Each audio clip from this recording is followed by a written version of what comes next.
بسم اللہ الرحمن الرحیم الصلاۃ والسلام علیک یا رسول اللہ۔ حضرت خنسا رضی اللہ عنہ اپنے 4 فرزندوں کے ساتھ جہاد میں حصہ لینے کے لیے قادسیہ آئی تھیں۔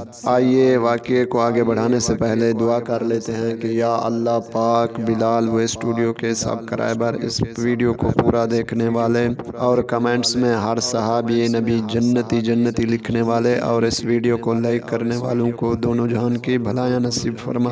آئیے سماعت فرماتے ہیں۔ جس وقت لڑائی کا تنور پوری طرح گرم ہوا تو آپ نے بیٹوں کو حکم دیا کہ میرے بچوں جاؤ اور آخری دم تک راہ حق میں لڑو۔ ماں کا حکم سنتے ہی چاروں بھائی گھوڑوں کی باگیں اٹھائے رجز پڑھتے ہوئے یک کے بعد دیگرے شہید ہو گئے۔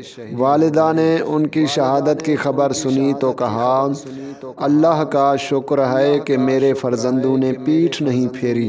اللہ عز و جل نے ان کی شہادت کا شرف مجھے بخشا۔ اس ذات رحیم سے مجھے امید ہے کہ وہ اپنی رحمت کے سائے میں میرے بچوں کے ساتھ مجھے بھی جگہ دے گا۔ بڑھاپے کی حالت میں 4 جوان بیٹوں کی ہمیشہ کی جدائی کس قدر تکلیف دہ معاملہ ہے، یہ کسی ماں سے پوچھیں تو بہتر ہے۔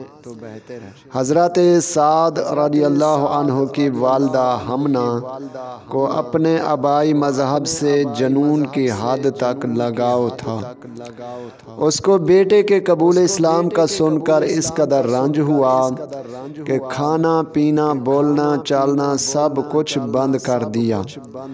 آپ رضی اللہ عنہ ماں سے بے حد محبت کیا کرتے تھے، چنانچہ ماں کو آزردہ دیکھنا بہت بڑی آزمائش تھی، لیکن آپ اس آزمائش میں پورے اترے۔ ماں 3 دن تک بھوکی پیاسی رہی۔ یہی اصرار تھا کہ یہ نیا دین ترک کر دو، لیکن آپ کا ایک ہی جواب تھا کہ ماں تم مجھے بے حد عزیز ہو، لیکن تمہارے قالب میں خواہ 100 جانیں ہوں اور ایک ایک کر کے ہر جان نکل جائے تب بھی اسلام کو نہ چھوڑوں گا۔